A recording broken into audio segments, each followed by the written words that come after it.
Prajem vám príjemný dobrý deň. Moje meno je Boris Bukovský. V Slovenskej asociácii pre elektromobilitu mám na starosti vzťahy s médiami a s verejnosťou.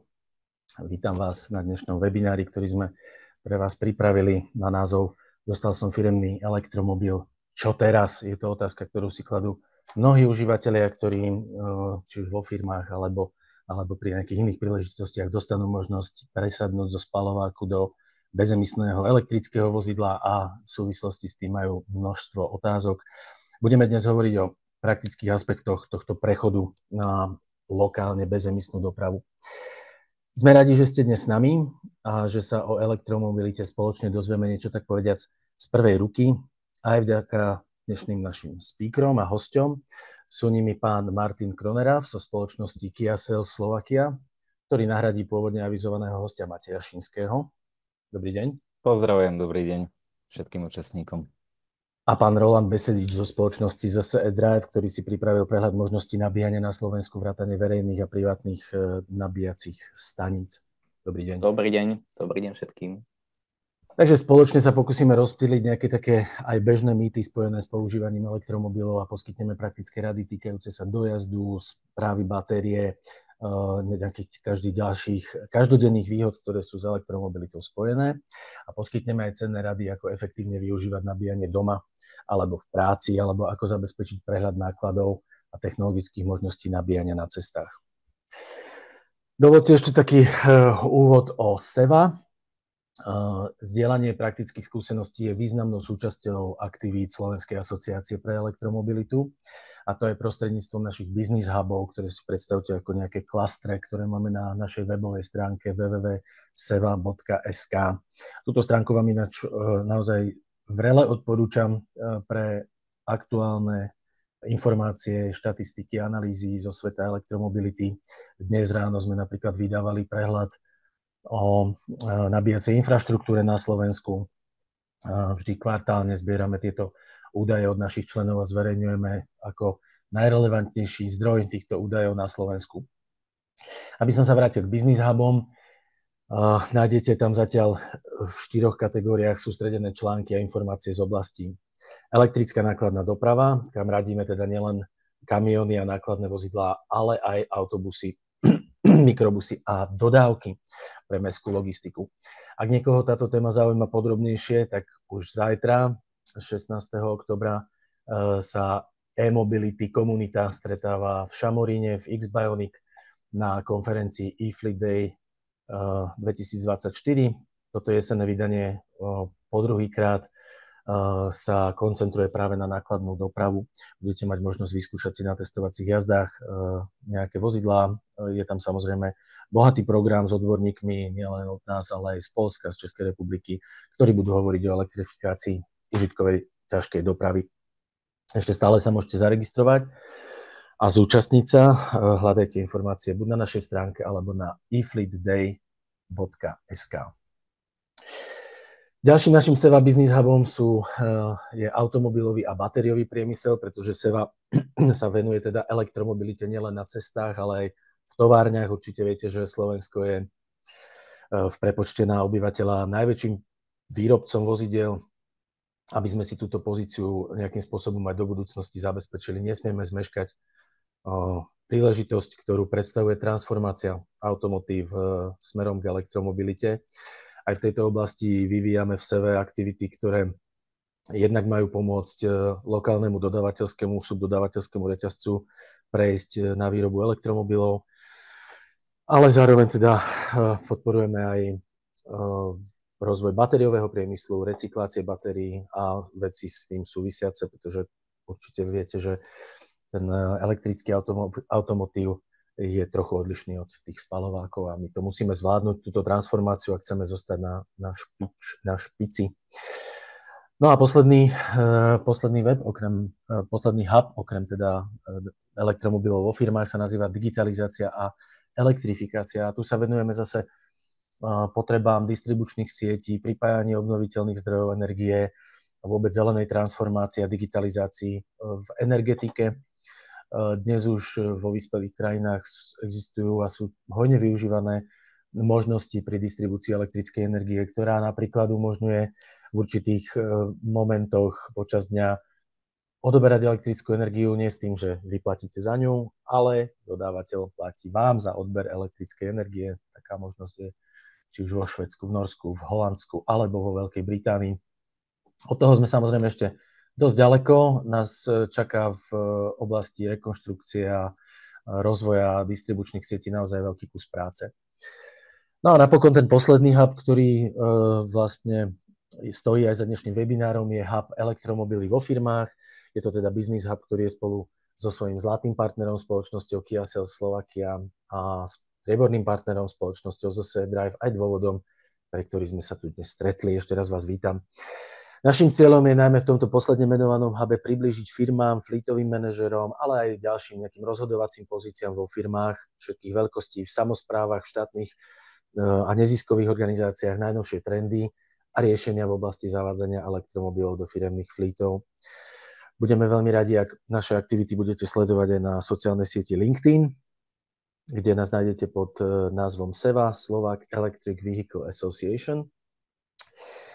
Ale do vašej pozornosti by som rád teda uviedol aj náš podcast, tak často trávite veľa času v aute a radi počúvate podcasty, tak Na plný prúd je názov podcastu o elektromobilite, ktorý SEVA pripravuje už od roku 2019.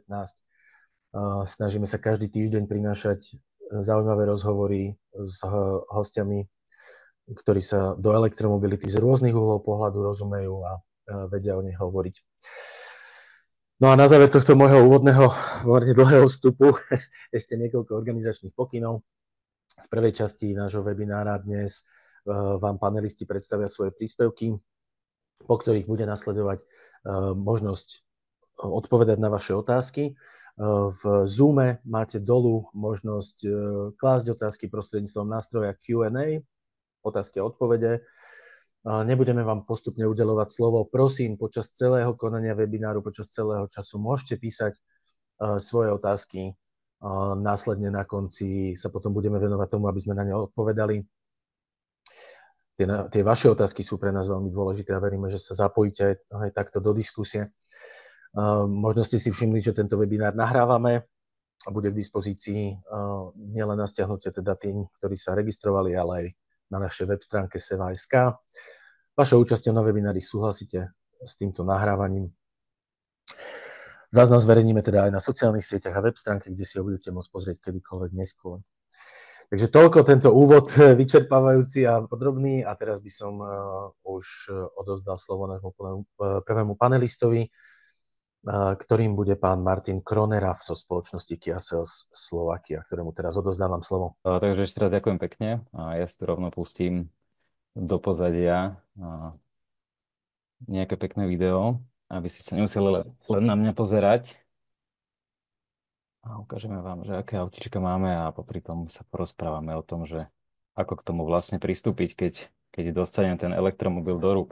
Takže ešte raz by som sa rád predstavil. Moje meno je Martin Kronerava. Spoločnosti Kia Sales Slovakia pôsobím ako produktový manažer zhruba 3,5 roka.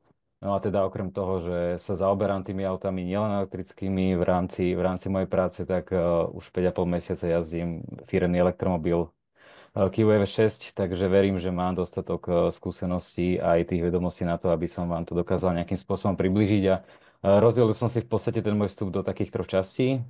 Budeme sa rozprávať o nabíjaní, budeme sa rozprávať o dojazde. No a na záver si dáme takú tú sekciu mýtov, hej, tým, že teda aj hlavne na Slovensku, naozaj, že keď človek otvorí akýkoľvek prehliadač, tak sa na neho vyvalia rôzne informácie a mnohom aj dezinformácie ohľadom elektromobilov, ktoré následne teda dokážu odradiť aj tých ľudí, ktorí sú možno niekde na pomedzi. Takže aj tomu sa na záver budeme trošku venovať. V princípe, poďme sa teraz rozprávať o človeku, ktorý dostal elektromobil ako svoje služobné vozidlo, nikdy v takom aute nesedel a teraz vlastne nevie, akým spôsobom postupovať. Hej? Čiže prvá kapitola nabíjanie. A na začiatok poviem tú úplne najzákladnejšiu myšlienku, ktorú chcem, aby ste si odtiaľto odnesli. Ten elektromobil sa snažím nabíjať v rámci možností, keď je to možné, vždy vtedy, keď stojím, vždy vtedy, keď to auto nepotrebujem, keď mám biznis stretnutie, keď mám obed, keď som na cestách, keď som doma a v noci nabíjam a mám tú možnosť, alebo keď som v práci, vždycky nabíjam. to je to efektívne riešenie. Samozrejme, keď niekto jazdí veľmi dlhé trasy a musí sa niekde po ceste zastaviť, rovnako si to viem spojiť s tým obedom, takže toto chcem, aby ste si odniesli. Ale teda poďme od začiatku. Dostal som elektromobil, v podstate akýkoľvek značky. A prvá vec, ktorú musím riešiť, je nabíjanie. Keď nenabijem, nepohnem sa s tým autom. Hej, teda ja predpokladám, že keď naši účastníci dostanú v podstate ten služobný elektromobil, tak ja verím, že vo väčšine prípadov budú mať možnosť nabíjať v práci. To je tá úplne základná možnosť. Hej. A bavíme sa o tom, že väčšinou v tých firmách sú inštalované wallboxy s výkonom 11 alebo 22 kW. To znamená, že dokážem to auto nabiť niekde v rozmedzi od 3,5 do 7 hodín, od 0 do 100%. To je základný údaj. Ak mám doma možnosť nabíjať, alternatíva 2 je možnosť nabíjať teda aj doma. Dneska už máme možnosti, a o tom určite bude rozprávať pán Besedič, akým spôsobom rozdelí vlastne tú spotrebu elektriny tak, že ten zamestnávateľ aj na tom mojom nabíjaní nočnom mi bude vedieť vrátiť tie prostriedky finančné a aby jednoducho ja som mal možnosť nabíjať v noci, keď ma čaká dlhá cesta na ten druhý deň, ale v tomto by som nerad predbiehal. No a následne tá ďalšia možnosť nabíjania je to verejné nabíjanie, keď som kdekoľvek na cestách a tam sa bavíme o rýchlom nabíjaní, kde sa dokážu tie auta aj naše nabiť, povedzme od tých 18 do tých 30-40 minút z 10 na 80%. Na čo si zákazník musí zvyknúť, a to je akože realita, netvárime sa, že tak nie je.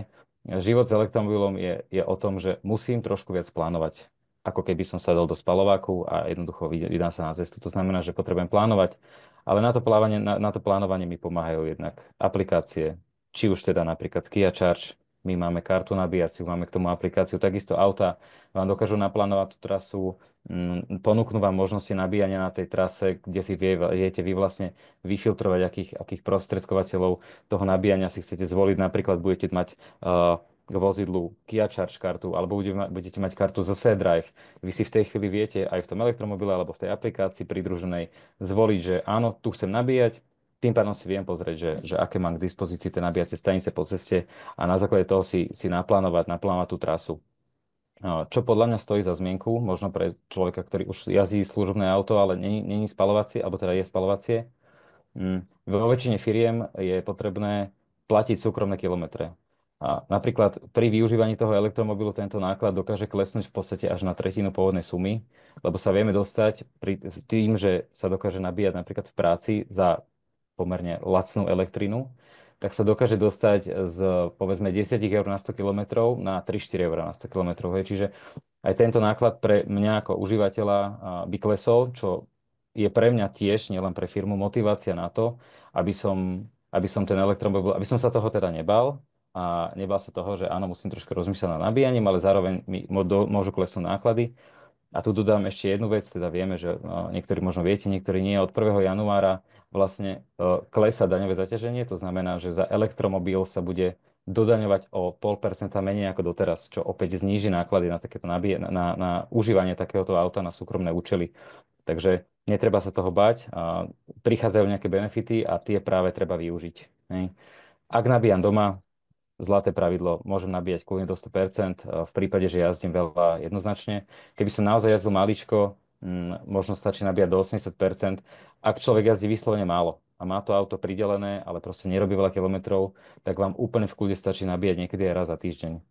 Opačná situácia, jazdím veľmi veľa kilometrov, je to úplne v pohode, ale musím si to naplánovať, ale teda s tým, že pri tom nabíjaní rýchlom sa odporúča nabíjať do 80% a to je hlavne z dôvodu toho, že od 80 do 100% sa už v podstate chráni tá batéria a čas nabíjania z 10 do 80 je veľakrát veľmi podobný ako čas nabíjania z 80 do 100%. Takže ak chcem byť efektívny a chcem na tej nabíjacej stanici stráviť čo najmenej času, popri tom si viem dať napríklad nejaký obed, tak nabíjam do 80% a potom pokračujem ďalej.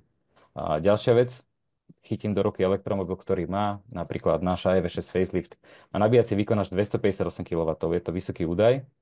Dojdem na tú nabíjacú stanicu, zistím, že mi nabíja menej. No, tak samozrejme sú dve možnosti. Jednak na to, aby som dostal do toho auta maximálny výkon, potrebujem mať stojan, ktorý mi pustí tento výkon. To znamená, že ak dojdem na 150-kový stojan, nemôžem čakať, že mi tam zablikne 250 kW, to určite nie.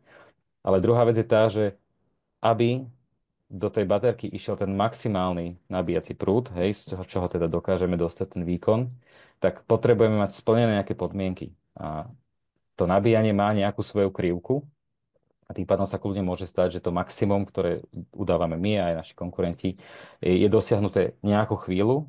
V našich vozidlách našťastie tá nabíjacia krivka je pomerne plochá, to znamená, že dosť dlho si držíme veľmi vysoký nabíjací výkon, ale ak už dojdete na nabíjačku s tým, že potrebujete trošku dobiť, ale máte 65-70%, je úplne normálne, že sa dostanete na menší nabíjací výkon ako to, ktorý je oficiálne deklarovaný. Vôbec sa toho netreba bať, je to normálna funkcia alebo funkčnosť tej baterky a tým, že teda sa tá baterka chráni, tak pomaly je ten nabíjací prúd a tým pádom aj výkon je priebežne obmedzovaný. V rámci nabíjania teda budete mať nejakú kartu. Ak by sme mali, alebo teda by sme boli zákazníci a užívateľia, ktorí jazdia aj do zahraničia, tak opäť poskytovateľia je možnosť roamingu. A v prípade, že niekto jazdí veľmi veľa, tak má potom zmysel sa zamyslieť nad tým, že vyslovene si vybrať nejakého špecifického poskytovateľa, kde si už naozaj preráta, že áno, že tento má najnižšie náklady a toho nabíjaciu sieť budem primárne teda využívať. Poďme sa baviť o dojazde. To je druhá kľúčová téma a to je taký najväčší strašiak. Je dokonca zaužívaný taký nový výraz, že range anxiety, ktorý doslovne znamená, že ako keby strach a neistota z dojazdu. Dnešné elektromobily úplne v kľude dokážu spraviť 400 až 500 kilometrov bez nejakého obmedzovania, ale veľmi záleží od jazdného cyklu.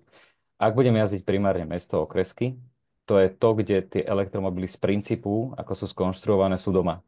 Pretože jazdím s nízkym odporom vzduchu, nižšími rýchlosťami, ale zároveň tým, že pridám, brzdím, či to je v meste na okreske, dokážem vrácať tú energiu naspäť. To je to, v čom sú elektromobily silné, že tú kinetickú energiu ja nepremením na teplo tým, že brzdím, ale nechám, aby brzdil za mňa ten elektromotor a vraciam tú energiu do batérie a tým pádom si dokážem veľmi výrazne znížiť tú spotrebu. Akože po meste vôbec nie je problém urobiť 500-550 km s bežnými autami. Samozrejme, ak teraz budem jazdiť vyslovene diaľnice, tam narážam na dva problémy. Jednak nevraciam do tej batérie tú energiu, lebo idem konštantnou rýchlosťou, čiže nedokážem veľmi rekuperovať. A druhá vec je, narážam na odpor vzduchu. Ten rastie s druhou mocninou rýchlosti, takže tam naozaj veľmi záleží od toho, ako jazdíte. Ak je niekto zvyknutý jazdiť 150 za hodinu po diaľnici, lebo sa ponáhla, dá sa to, ale treba rátať s tým, že ten dojazd bude rapidne klesať. To je realita. Ak sa bavíme o štandardných dovolených rýchlostiach, povedzme 130 km za hodinu na diaľnici, tak s každým jedným našim autom ste schopní urobiť minimálne 300 km diaľničným tempom, čo je úplne v pohode na to, aby sme tú obligátnu cestu z Bratislavy do Košic urobili napríklad s jednou zastávkou na Budči, kde sa medzi tým najem, za 15 minút nabijem a nemám problém prísť do Košic s tým, že naplánujem si veci tak, aby som dokázal nabíjať počas toho, ako si vybavujem svoje veci, aby som zase naspäť vyrážal s tou plnou batériou.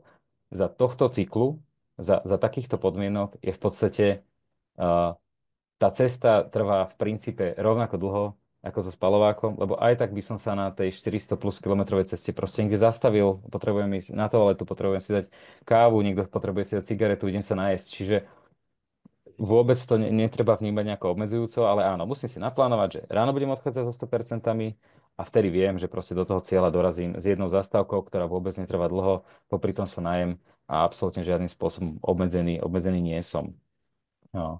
Čo treba mať v rámci dojazdu na pamäti, je teda to, že snažím sa rekuperovať. Rôzne autá majú rôzne systémy. A my v našich autách máme pačky pod volantom, výborná vec, ktorou si dokážete vlastne nastavať rekuperáciu od úplného plachtenia až po režim na tzv. E-pedál, čiže v podstate šoferujete iba plynom. Je to ako autodrom, keď pustím plyn, auto brzdí, keď mám povedzme zadný náhon a jeden motor, brzdím nejakou silou brzdnou, ako náhle mám štvorkolku, brzdím ešte výraznejšie. Ja za bežných okolností brzdu takmer nikdy nepoužívam, tým pádom viem, že vždy vraciam naspäť tú energiu do tej baterky a tým si naozaj tú spotrebu znižujem, to je naozaj kľúčové. Hej. Keď chcem vyslovene ísť po dojazde, vyhýbam sa nejakým agresívnym zrýchleniam a naozaj jednak plachtím a jednak teda tú rekuperáciu využívam naplno a vraciam naspäť tú energiu vždy keď sa dá. Máme v autách možnosť tzv. Tepelného čerpadla.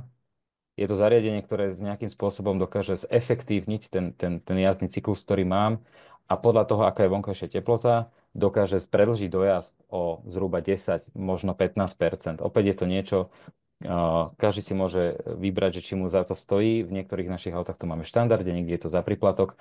Podľa posledných štúdí, ktorých som čítal, tak jednoducho sa to tepelné čerpadlo teda oplatí. Dokáže mi tento dojazd trošku zvýšiť, hlavne teda na základe toho, aká je vonkajšia teplota. Hej. Keď už som aj na tej dlhej ceste a musím aj niekde prespať, opäť.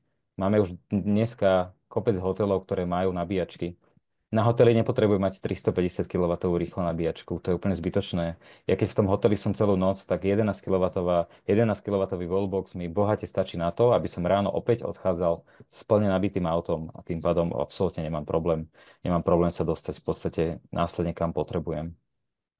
No, čo sa týka, poďme sa teraz ešte pozrieť teda na tie mýty. A kým ešte prídeme, posledná vec, leto, zima. Tým, ako je skonštruovaná tá batéria, tak dojazd v zime klesá. Nie, toto nie je mýtus, preto som to chcel takto nejakým spôsobom spojiť. Nie, nie je to mýtus naozaj. Je tam pokles zhruba 10 až 20 podľa toho, aká je teplota. Treba s tým počítať pri tom plánovaní, je to funkcia tej batérie. A technológia batérií sa dosť výrazne posúva, takže čím ďalej, tým vlastne tie batérie sú lepšie, kvalitnejšie. Dokážeme tam vlastne dostať väčšiu kapacitu do menšieho objemu a hmotnosti, takže toto sa všetko stále posúva, ale treba rátať s tým, že táto funkcia tej batérie je tam prítomná, je to dané tou chémiou, ktorá je v tej batérii a na to, aby som aj v zime bol efektívny, je potrebné, aby tá batéria v prípade, že chcem teda nabíjať, a chcem sa dostať na tie deklarované nabíjacie výkony, potrebujem, aby bola v optimálnom teplotnom okne. To optimálne teplotné okno je teplota aspoň 25 stupňov Celzia. To znamená, že ak by som ráno sadol do auta, ktoré má, keď je vonku minus 10 a tá batéria je veľmi studená, prejdem 5 kilometrov a dojdem na nabíjačku, tak sa mi môže stať, že ten nabíjací výkon bude obmedzený na 1/10. To sa kľudne môže stať. Na to ale máme vlastne možnosť predhriať tú batériu. Battery Management System si v podstate rieši to, že ak my tomu autu dáme vedieť, že ja sa chystám nabíjať, tak to auto si samozrejme predhreje tú batériu, aby bola tým pádom pripravená dostávať čo najväčšie nabíjacie prúdy. Na to máme buď aplikáciu v telefóne, to je presne ten prípad, že prejdem 5 kilometrov a musím niekde nabiť, lebo som spal na hoteli, kde nebola nabíjačka, tak si otvorím aplikáciu, kde si zapnem manuálny predhrev batérie a viem, že keď o tých 5 kilometrov dojdem na tú nabíjačku, tak vlastne je pripravená na to, aby sme tam dostali ten maximálny nabíjací výkon. Takisto sedím v aute, blížim sa na nabíjačku, buď si zapnem ten predhrev jedným tlačítkom, poviem mu, že áno, to je presne to plánovanie, že dobre viem, že o pol hodinu sa zastavím tu a tu, dám si tam obec, chcem nabíjať, zapnem si predhrev a zabezpečím, aby tá batéria mala optimálnu teplotu. Alebo posledná možnosť, dá sa to aj cez navigáciu, plánujem si svoju trasu, ak si naplánujem trasu, tu mám naplánovanú zastávku, mám vybratý ten konkrétny stojan a to auto vie, že aha, prídem tam o 30 minút, teraz zapnem predhrev a v našich autách v podstate to vidíte tak, že na ikone tej baterky sa zobrazí taká špirálka. Vtedy viete, že sa predhrieva tá batéria, vo väčšine prípadov sa teda musí zohrievať. Môže sa v extrémnom prípade stať, keby bolo vonku veľmi teplo, že by ju dokonca dochladí, aby proste bola v optimálnom teplotnom okne. Takže s týmto takisto treba počítať. No a keď pozerám na čas, aby som to úplne zbytočne nenaťahoval, poďme na tie mýty. Základný mýtus, ktorý sa najčastejšie dočítate, je, že elektromobily hrozne horia. Akože hrozne furt stále proste za jazdy zhorím, nedojdem tam, kam potrebujem. A treba uznať, že horenie elektromobilu je úplne iný proces, alebo teda horenie batérie ako horenie napríklad fosílneho paliva v spaľovacom aute. To hasenie je komplikované. Áno, ale my máme aktuálne autá, ktoré štatisticky horia 20 až 80 krát menej často ako spalováky. 20 až 80 krát menej často. Čiže ja budem radšej v aute, kde šanca na to, že splanie je povedzme 20 krát nižšia, ako byť teda v aute, kde síce ho ľahko uhasím, ale tá šanca, že to horenie naozaj začne, je o mnoho rádovo vyššia. To sú štatistiky z rôznych krajín Európy, napríklad aj z Norska, kde ten počet elektromobilov je vysoký a už sú tam aj elektromobily, ktoré majú svoj vek. Veľakrát ľudia to prisudzujú tomu, že tie auta sú veľmi mladé a jednoducho to nie je relevantné porovnanie s autami, ktoré majú 20 rokov a už sú proste staré. Aj tá elektrotechnika, elektrické vedenie je staršie a môže sa stať nejaký problém, nejaký skrat. Nie je to vôbec tak. Kopec starých aut jazdí. Máme my auta, ktoré majú 200-300 tisíc kilometrov, čiže tohto sa určite bať netreba. Ďalej nedostatok nabíjacích staníc. Slovensko, nech je aké je, tak zrovna v tomto ukazovateli sme na tom na absolútne popredných priečkách v Európe. Štatistika hovorí, že máme 5 krát viac nabíjacích stojanov verejných na počet elektromobilov ako napríklad v Nemecku. To znamená, že áno, druhá vec je rozloženie tých staníc, ale to budovanie tých staníc je veľmi agresívne. Za posledné 2 roky ich pribudlo niekoľko stoviek až tisíc, čiže naozaj sa na tom pracuje. A tým, že aktuálne nemáme veľa tých elektromobilov, tak čakanie na stojan neexistuje. Že by bol problém s tým, že proste nemám tie nabíjačky, neexistuje. Naplánujem si trasu, zastavím sa úplne bez problémov. Tých nabíjačiek na ten počet aut, ktorý máme, je úplne v pohode. Ďalej som to niekde videl, ja som si vypísal také mýty, že sme sa dočítali na internete, niekde som tam niekto čítal, že teda slabý výkon. No, tak vyrobiť výkonný elektromotor je veľmi jednoduché, to znamená, že auta dneska základné majú možno 200 koní, ale absolútne nie je problém si kúpiť 600-koňový elektromobil za cenu, za ktorú by ste v živote nekúpili žiadny 8-valec alebo niečo podobné. Hej. A ten motor je aj o mnoho jednoduchší, je menší, takže výkon je ten posledný problém a hlavne výhoda elektromotora je tá, že vždy mám k dispozícii maximálny krútiaci moment. Vždy, keď potrebujem, aby sa to auto rozbehlo, mám bezstupňovú prevodovku, vždy, keď šlapnem, rozbehne sa to veľmi svižne. Takže na jazdenie je veľmi príjemné. Jazdné vlastnosti, áno, auto má vyššiu váhu, čo samozrejme vplýva na jazdné vlastnosti. Toto sa postupne zlepšuje tým, že tie baterky majú postupne väčšiu tú energetickú hustotu. Na druhej strane, ak sa bavíme o dedikovaných platformách, napríklad ktorú máme aj my, tak batéria vždy je umiestnená v podlahe. To je to, dá sa povedať, najnižšie miesto na tom aute, na ktoré vieme nejakým spôsobom zastavať. Tým pádom znižujem ťažisko a dokážem veľmi efektívne kompenzovať tú váhu. Ak sa nebavíme o tom, že je na úplnom limite nejakej hrane niekde na okruhu, tak jasné vlastnosti, keď ja dokonca naše auto porovnám, zoberiem si EV9 a Sorento, kde EV9 teda je trošku väčšia a je rozhodne ťažšia, tak Sorento má pre mňa horšie jazdné vlastnosti ako EV9, ktorá je väčšia, ťažšia, ale jak je dole tá baterka, ktorá má svoju váhu, tak veľmi pekne kamufluje to, že proste áno, tá váha sa tam proste nachádza. Hej. Takisto opotrebenie brzd tým, že rekuperujem, tak jednoducho tie brzdy vám vydržia radovo viac ako na aute so spaľovacím motorom, čím klesajú napríklad aj pre firmu tie prevádzkové náklady. No a jedna z posledných vecí je degradácia batérií. A mohli by sme sa o tom baviť veľmi dlho. Prax nám ukazuje zjednodušene, že tie odhady, ktoré sme mali, aj väčšina vlastne výrobcov garantuje 70% pôvodnej kapacity po 7 alebo 8 rokoch. To sú záručné podmienky. Prax nám ukazuje, že my máme auta, naše napríklad Kia Niro, ktoré majú cez 200 000 kilometrov a majú 93-95% pôvodnej kapacity. Čiže tá degradácia je o mnoho menšia, ako sa očakávalo. A rovnako som čítal podobné štatistiky aj u konkurentov. A hlavne, prosím, berte do úvahy, že to sú batérie, ktoré už teraz majú roky. Už v tejto chvíli máme v autách o mnoho novšie generácie batérií, ktoré budú mať ešte menšiu degradáciu. Nebavíme sa o tom, čo všetko bude prichádzať o rok, 2, 3. Takže úplne v pohode tá výdrž batérií, takisto bez problémov. A teda posledná vec, áno, auto nie je vhodné na dlhé trasy. Áno, aj nie. Je vhodné, ale musím plánovať. Ak niekto robí 800 km denne, musí rátať s tým, že ho to nejakým spôsobom obmedzí. Nebudeme si proste dávať žiadne medové fúzy. Je to tak. Ak niekto robí do 400 km denne, tak je schopný bez jedného nabíjania si to obslúžiť a vždycky si nabije buď doma alebo vo firme. Takže takisto si myslím, že je to úplne v pohode. A ja som svoje poznámky vyčerpal, pozerám na čas, nechcem to naťahovať, takže ja veľmi pekne ďakujem za slovo. Ak máte akékoľvek otázky a niečo ešte nebolo zodpovedané, tak veľmi radi sa potom na konci v rámci otázok k tomu vrátime. Ďakujem pekne. Ďakujem veľmi pekne aj ja, pán Kronera zo spoločnosti Kia Sales Slovakia. Ako som tak pozeral tie videá, tak naozaj mám už jednou nohou som obutý a idem si na nejakú skúšobnú jazdu ku vám vyskúšať tú EV3.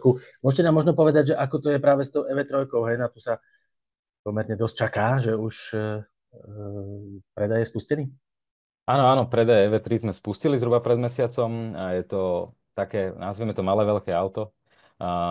Tak sme to otitulovali, že taká malá EV9. Čiže zobrali sme auto z prémiového segmentu, ktoré stojí na pomery je veľmi veľa, auto, ktoré stojí 85 000 a zobrali sme veľkú väčšinu tých asistenčných systémov bezpečnostných a napchali sme to do malého balenia. Auto s dĺžkou 4,3 metra, ale vnútorný priestor veľmi bohatý, rázvor, samozrejme vďaka tej platforme, ktorú máme, tým, že máme malé previsy, máme batériu v podlahe, tak vnútorný priestor je úplne dostatočný a batožený priestor 460 litrov je v rámci tej konkurencie úplne bez problémov. A čo by som chcel vypichnúť ako jednu z vecí v rámci daného segmentu, to je teda BSUV, najväčší dojazd 605 km, lebo tam máme 81,4 kWh baterku, naozaj, naozaj obrovskú. Čiže ak sa niekto bojí dojazdu a nepotrebuje obrovské auto, tak toto je absolútne najlepšia voľba. Toto je aktuálne náš elektromobil s najväčším dojazdom, aký ponúkame. EV3 Long Range. Ďakujem ešte raz. Pripomínam aj ostatným účastníkom stále možnosť klásť otázky cez Q&A dolu, nejaké sa tam už objavili.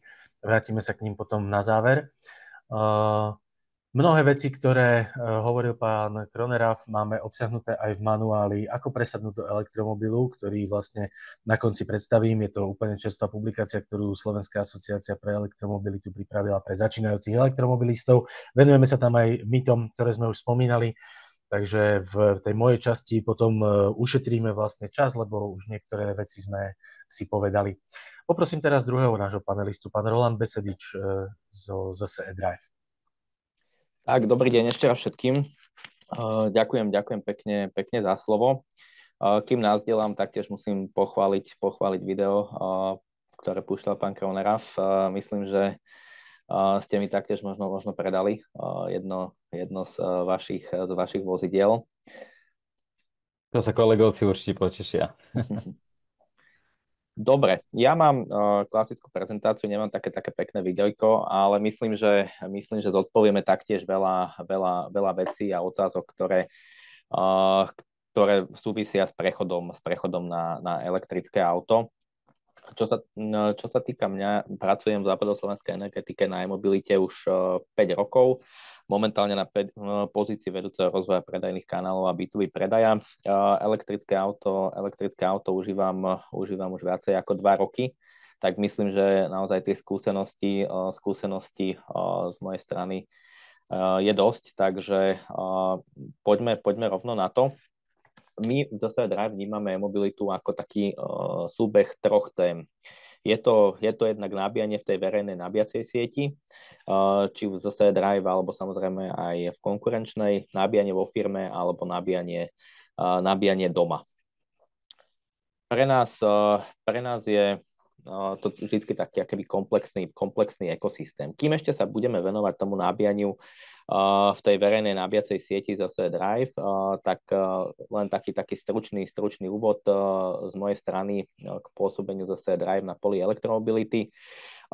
Čo sa týka našej nabíjacej siete, momentálne sme už na čísle niekde 550 nabíjacích bodov a očakávame veľmi silný finish v rámci tohto 4. kvartálu, takže veríme, že naozaj tých bodov na konci roka bude viacej ako 600. Čo sa týka poskytovania tej služby e-mobility, neposkytujeme e-mobilitu len na západnom Slovensku, aj keď možno ten názov západoslovenská energetika by tomu mohol napovedať, ale naozaj či už služby, čo sa týka verejného nabíjania alebo aj nabíjania pre firmy alebo domácnosti poskytujeme v rámci celého Slovenska.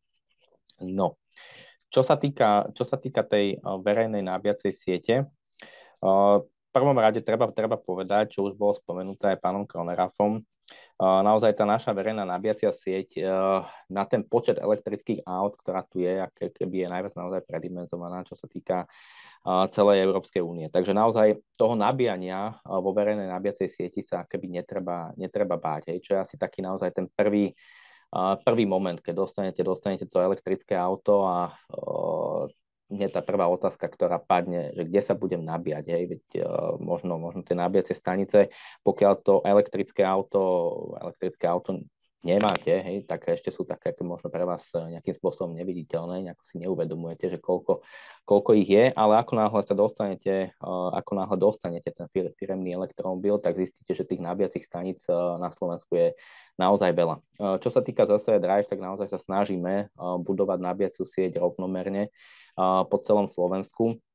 Takým tými tradičnými miestami, kde budujeme nabíjacie stanice, sú samozrejme hlavne veľké nákupné centrá, ale taktiež samozrejme aj diaľničné odpočívadlá, rôzne možno zóny akoby pri hoteloch a tak ďalej. Všetko sú to miesta, kde s tým elektromobilom je pravdepodobné, že sa tam zastavíte a strávíte tam akoby nejaký čas.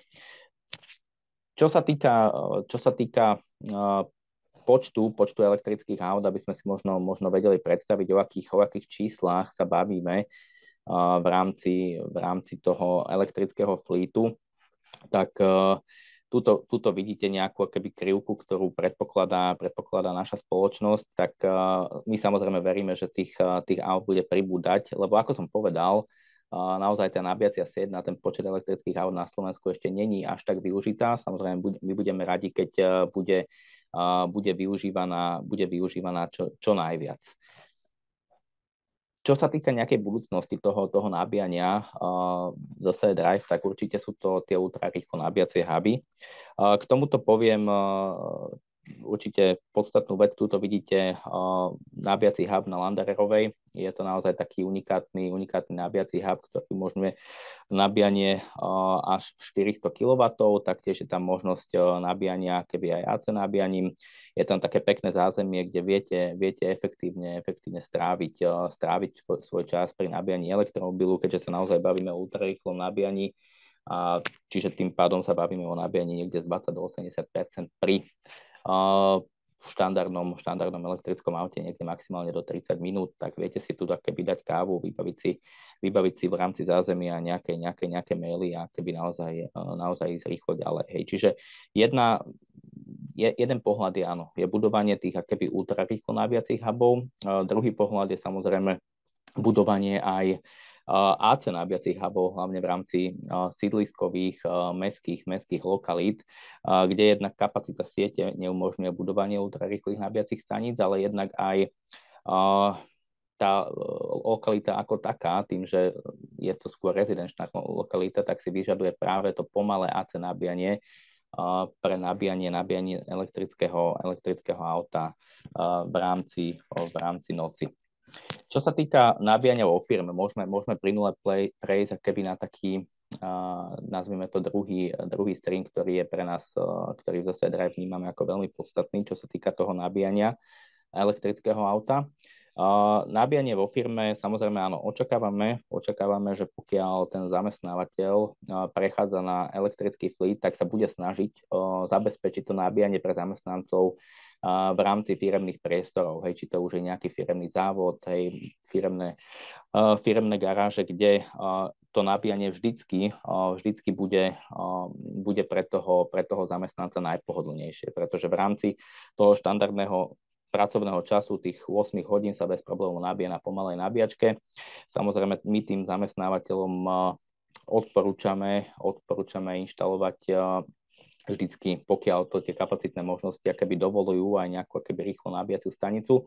A to práve preto, že nie všetci trávia v práci tých klasických 8 hodín, ale tak samozrejme sú obchodníci, ktorí väčšinu času trávia na cestách a následne sa chcú, povedzme, dať tie 2 hodinky, ktoré trávia v kancelárii s administratívou, dobiť rýchlejšie. Tuto máme také základné nazvime to služby, ktoré zase Drive v rámci toho B2B riešenia poskytuje. Jednak je to vlastný backend zase Drive, ktorý umožňuje naozaj flexibilne implementovať tie požiadavky zákazníka, či už nejaké predplatené karty a tak ďalej. Veľmi naozaj často využívanou službou, ktorú zase Drive poskytuje, je práve dynamický load management medzi nabíjacími stanicami a teraz sa dostávame naozaj k tej téme, keď dostaneme ten firemný elektromobil, ale možno ten zamestnávateľ by nejakým spôsobom to nabíjanie aj chcel zabezpečiť, ale nemá možno na prvý pohľad akéby dostatočnú kapacitu na to, aby mohol inštalovať dostatočný počet nabíjacích staníc. A tuto vstupuje do hry práve to dynamické riadenie kapacity, ktoré je schopné riadiť tú kapacitu či už medzi AC, DC nabíjacími stanicami, alebo taktiež riadiť nejakú voľnú kapacitu budovy až na úroveň jednotlivých fáz. Toto umožňuje tomu zamestnávateľovi naozaj inštalovať oveľa väčší počet nabíjacích staníc, ako je ich nominálny výkon, tak, aby naozaj uspokojil potreby všetkých zamestnancov, ktorí prechádzajú na ten akéby elektrický fleet.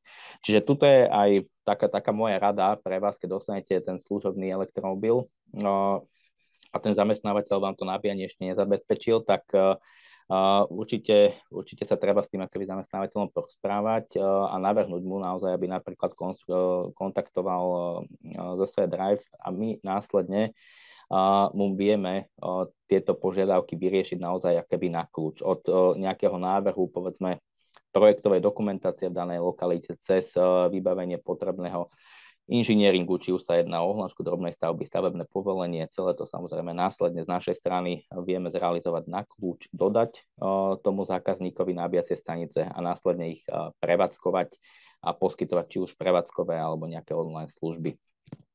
Takou zaujímavou možnosťou, ktorú opäť tí naši B2B zákazníci často využívajú, je partnerský roaming, čiže pokiaľ ten váš zamestnávateľ má možnosť možno tie nabíjacie stanice sprístupniť aj verejnosti na nejakom verejnom parkovisku. Je to zaujímavá vec, ako naozaj maximalizovať ich využitie v prípade, že tí zamestnanci sa tam práve nenabíjajú. Čiže teraz sa bavíme v čase najmä mimo nejakej štandardnej pracovnej doby. Samozrejmosťou z našej strany je taktiež poskytnúť spoločnostiam tzv. Fleet portál, kde naozaj ten fleetový manažér vidí prehľad o všetkých nabíjaniach, či už cez nabíjacie karty, ktoré sme tým zamestnancom vydali, alebo aj na nabíjacích staniciach, na ktorých sa jeho zamestnanci nabíjajú.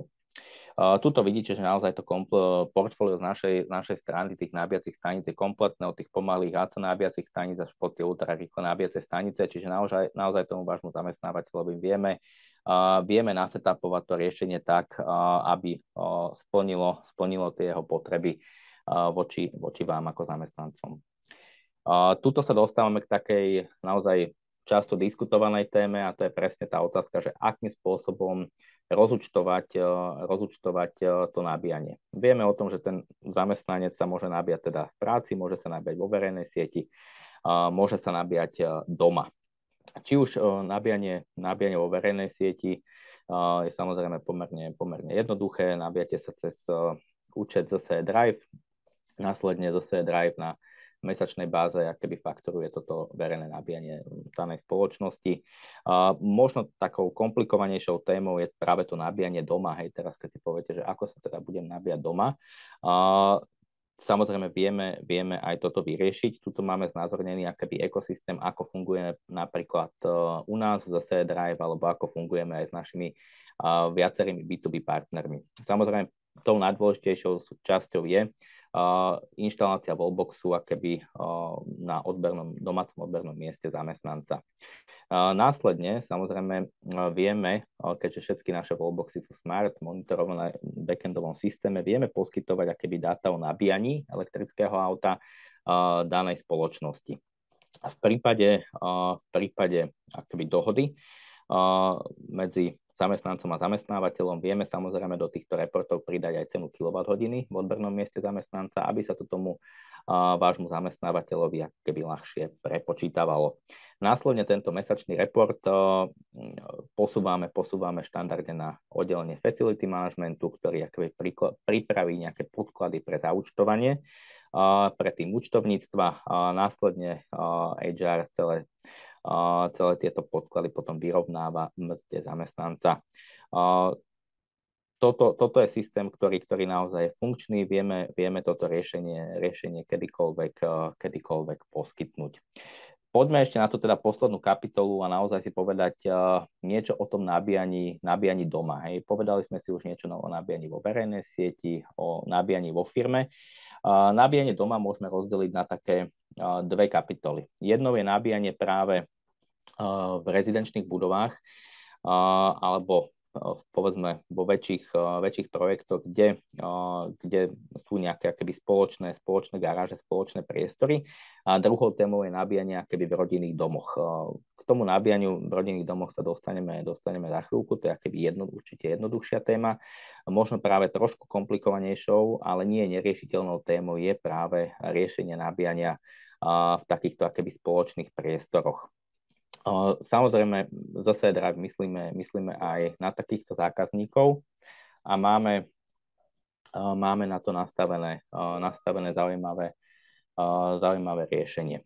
Čo sa týka tých teda spoločných rezidentských spoločných priestorov, vieme poskytnúť riešenie formou odberného miesta za CE Drive. V zásade bavíme sa tu o naozaj akoby nových rezidenčných projektoch, kde za CE Drive vstupuje do projektov ešte v štádiu výstavby. S developerom uzatvára nájomnú zmluvu, následuje už v štádiu realizácie nejaká rýchla výstavba a inštalácia nabíjacích staníc pre rezidentov. Následne ten koncový rezident má možnosť získať domácu tarifu takmer porovnateľnú s tým, čo by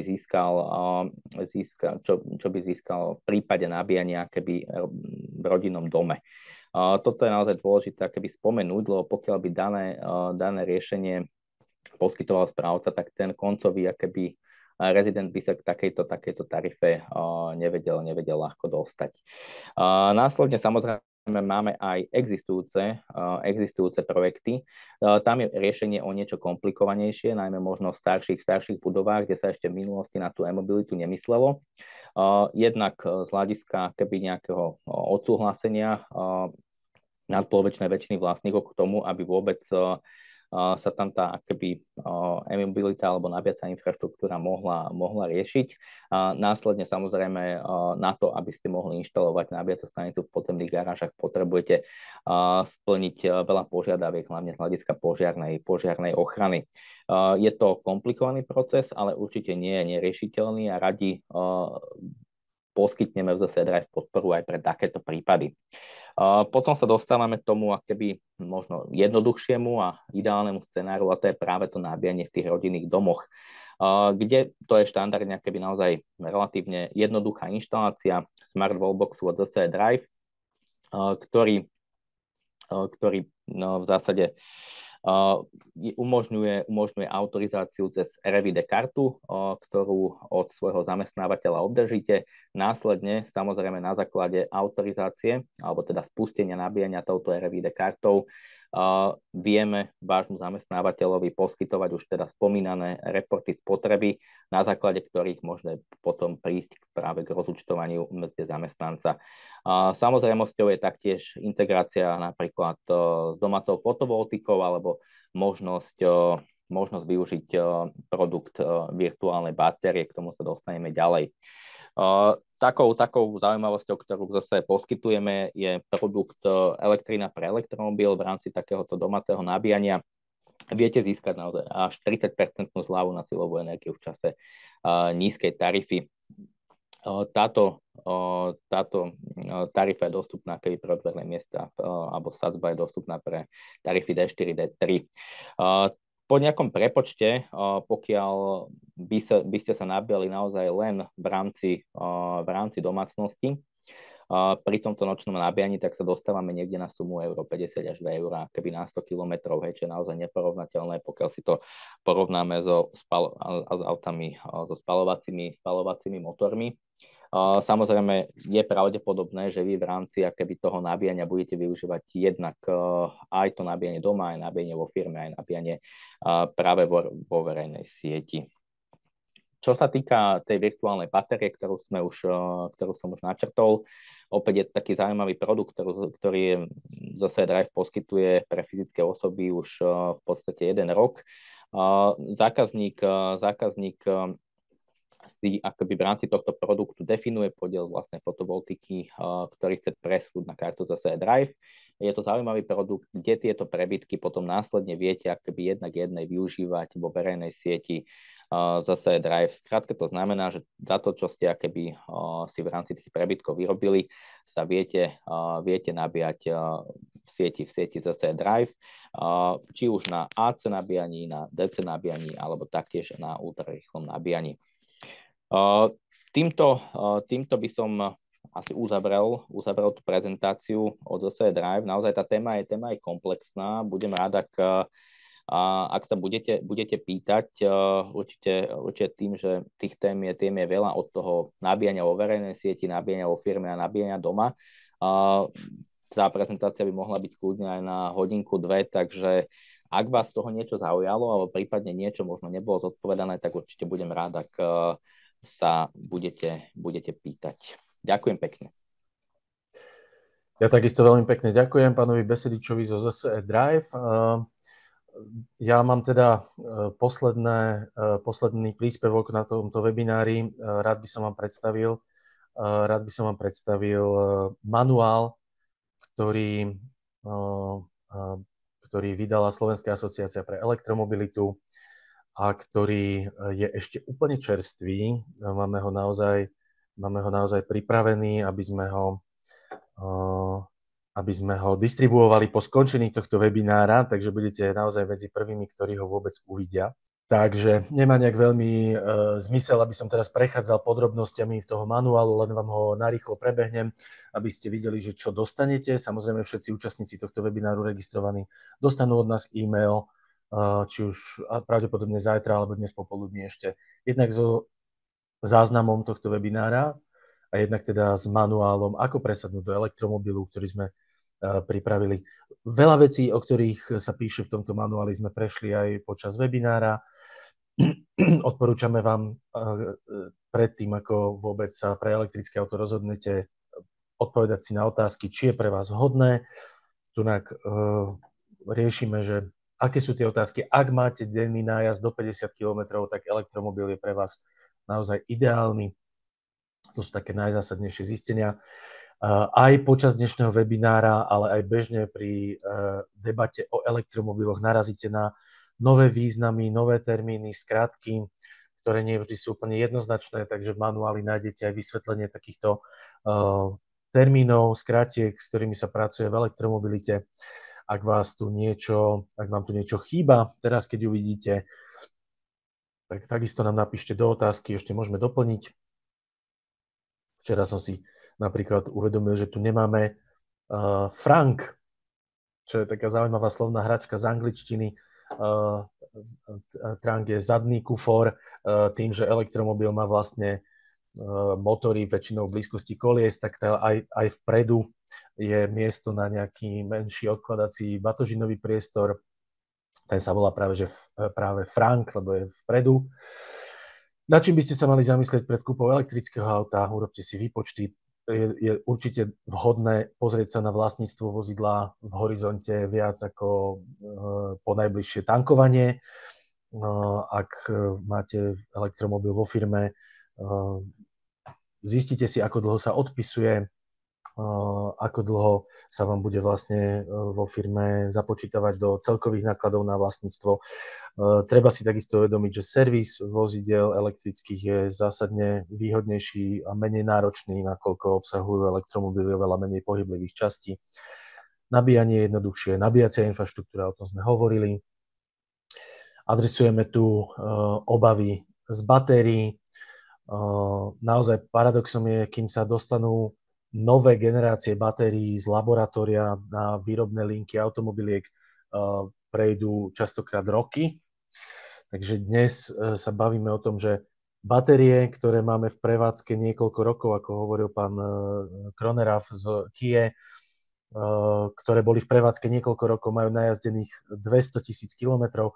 To sú batérie, ktoré boli v laboratóriách vyvinuté pred 10-12 rokmi. To si treba uvedomiť. Ten vývoj ide milovými krokmi dopredu. Dnes sa bavíme o batériách s pevným elektrolitom a nových generáciách, ktoré používajú menej vzácnych materiálov, surovín a tak ďalej. Takže ten vývoj v tých batériách ide ohromným spôsobom dopredu. Naozaj tisíce ľudí, tá najväčšia špička vedecká pracuje na celom svete na vývoji nových batérií, nových technológií, na zväčšení energetickej hustoty a tak ďalej. Iba pre zaujímavosť, jeden z najväčších výrobcov batérií v Číne má 16 000 ľudí zamestnaných iba vo vývoji a developmente teda batérií. Tak si to môžete predstaviť, že aký tlak je na vývoj v tejto oblasti. Máme tu ďalej praktické rady o tom, ako nabíjať elektrické auto, lebo to je častokrát naozaj začiatočníci majú úplne elementárne problémy. My sa tu bavíme o povedzme, že tej pokročilej elektromobilite, ale tento manuál je naozaj určený pre úplných začiatočníkov, ktorí potrebujú vedieť, kde sa môžu nabiť, akým spôsobom, ako vyzerajú konektory, kde sa zapájajú a podobne. Pardon. postup nabíjania, jednoduchých krokoch, čo treba spraviť, kde treba priložiť kartičku, ako sa autorizuje nabíjanie, čo robiť, keď nabíjacia stanica nefunguje.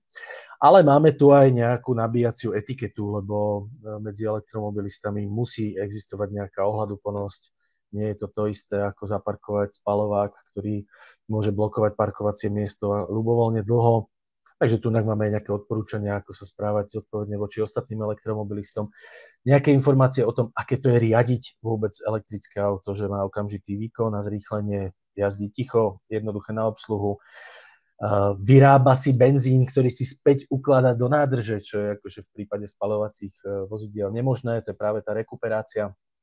Pri jazde z kopca môžete vyrábať elektrínu, ktorú si znova ukladáte do batérie, predĺžujete si tým dojazd a vôbec efektívnejšie jazdíte.